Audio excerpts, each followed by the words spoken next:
Oke, selamat datang di bahasan kita kali ini. Pernah kepikiran nggak, gimana caranya kita bisa nyiapin makanan buat masa depan yang serba nggak pasti? Nah, hari ini kita bakal ngebongkar sebuah peta jalan yang super canggih. Kita bakal bahas tuntas gimana para ilmuwan kita lagi mati-matian nyiptain varietas padi gogo yang nggak cuma super bergizi, tapi juga luar biasa tangguh ngadepin perubahan iklim di Indonesia. Ini bukan sekadar riset biasa di lab ya, ini adalah proyek RIKUB, sebuah upaya raksasa yang ngegabungin sains tingkat tinggi dengan realitas keras di lapangan. Coba deh, kita renungin sebentar. Negara kita ini kan rentan banget sama yang namanya kekeringan panjang, belum lagi serangan hama yang sering datang tiba-tiba gara-gara cuaca yang makin gak ketebak. Pertanyaannya, bisa nggak sih kita ngerekayasa tanaman buat jadi semacam tameng pelindung iklim? Kalau iklimnya berubah ekstrim, ya sumber makanan kita mutlak harus ikut berevolusi kan? Nah, disinilah sebuah konsorsium antar universitas ngambil langkah yang berani banget. Mereka udah nggak mau lagi cuma sekedar reaktif nunggu cuaca buruk lewat, tapi mereka benar-benar lagi membangun sistem pertahanan kita langsung dari dalam benihnya. Tapi jujur aja, bikin varietas tanaman baru yang kebal iklim tuh nggak kayak sulap yang semalam jadi. Ini ibarat lari maraton yang butuh kesabaran ekstra.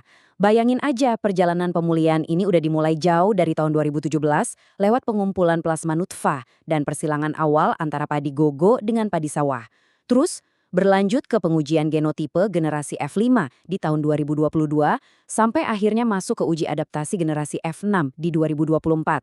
Nah, fase F6 inilah yang jadi batu loncatan penting buat proyek 3 tahun RIKUB yang bakal dimulai tahun 2026 nanti. Target garis finishnya, pelepasan varietas dan komersialisasi di tahun 2028 atau 2029.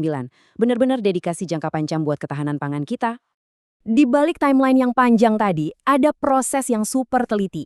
Setiap tahun, dari generasi pertama sampai generasi kelima, para pemulia tanaman ini ngelakuin yang namanya seleksi silsilah atau pedigree selection. Anggap aja ini kayak audisi super ketat buat milih atlet elit. Mereka nyeleksi baris demi baris, tanaman demi tanaman, buat ngunci karakteristik genetik yang paling juara. Khususnya, buat mastiin tanaman ini punya toleransi kekeringan yang maksimal dan jumlah anakan yang banyak. Keren banget kan, gimana mereka pelan-pelan memahat mahakarya biologi ini dari tahun ke tahun. Nah, yang bikin makin deg-degan tuh posisi kita sekarang ini, yaitu di generasi F6. Nyentuh tahap F6 ini bukan sekedar lewat doang, ini benar-benar lompatan besar. Di titik ini, keragaman genetiknya udah mulai stabil.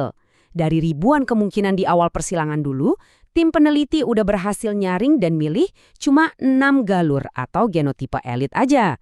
6 genotipe unggulan inilah yang jadi modal utama atau titik tolak emas buat proyek RIKUB yang udah siap banget buat dirakit dan ditingkatkan karakternya dari skala laboratorium langsung ke lahan pertanian nyata. Kalau kita bandingin padi gogo standar yang biasa ditanam sekarang sama kandidat padi RIKUB ini, perbedaannya wow kerasa banget. Padi gogo konvensional itu biasanya cuma bisa hidup di lahan tak ada hujan, dan jumlah anakan produktifnya paling mentok di angka 17-22 batang. Tapi coba perhatiin kandidat RIKUB kita. Mereka ini punya daya adaptasi yang luas banget, bisa di lahan kering sampai tak ada hujan, dan gokilnya lagi bisa ngasilin 22-30 anakan. Ini adalah lonjakan potensi panen yang masif banget, yang jelas-jelas bisa langsung ngubah nasib para petani. Dan ini bagian yang paling penting teman-teman. Istilah-istilah unggulan ini bukan cuma bahasa planet ilmuwan doang, tapi langsung ngaruh ke isi dompet petani. Contohnya, karakter genjah. Ini artinya umur panennya lebih pendek, jadi petani bisa lebih cepat muter siklus tanamnya. Terus ada sifat tahan naungan. Ini brilian banget karena memungkinkan sistem tumpang sari, jadi padi tetap bisa tumbuh lebat dan panen melimpah walaupun ditanam di bawah bayang-bayang pohon lain. Ditambah lagi, tanaman ini dibikin kebal sama hama dan penyakit utama. Efeknya apa? Petani bisa mangkas biaya beli pestisida gede-gedean. Semua kombinasi ini muaranya cuma satu, kesejahteraan petani kita makin meningkat. Tapi untuk nembus target seambisius itu, nggak mungkin kan dikerjain sendirian. Makanya dibentuklah sebuah dream team lintas kampus dan industri yang tugasnya udah dibagi spesifik banget. Universitas Brawijaya atau UB jadi komandan buat urusan genetika dan uji multilokasi. Terus Institut Teknologi 10 November atau ITS nanganin analisis metagenomik tanah yang super canggih, sementara Universitas Mercu Buana Yogyakarta alias UMB fokus ngetes ketahanan hama dan ngecek nutrisinya. Dan biar produknya nggak cuma mandek di kampus, CV Usaha Tani di Yogyakarta maju sebagai mitra industri. Mereka lah sang penangkar benih yang bakal mastiin benih unggul ini diproduksi massal buat komersialisasi. Kolaborasi mereka ini ngasilin pendekatan komprehensif yang benar-benar ngegabungin lab dan lahan. Jadi pengujiannya nggak cuma tanam-tanam biasa di 6 atau 8 lokasi yang beda. Sambil tanamannya diuji ketahanannya di lahan endemik dan di dalam greenhouse, di saat yang sama para peneliti juga sibuk ngelakuin isolasi DNA, analisis molekuler, sampai evaluasi kualitas beras pasca panen. Ibaratnya, sains tingkat tinggi langsung turun gunung buat mecahin masalah yang ada di atas lumpur sawah sungguhan. Ngomongin soal sains tingkat tinggi, kontribusi dari ITS ini benar-benar di luar nalar pemuliaan tanaman pada umumnya. Mereka pakai yang namanya profil metagenomik, khususnya analisis 16 srRNA. Ribet ya namanya.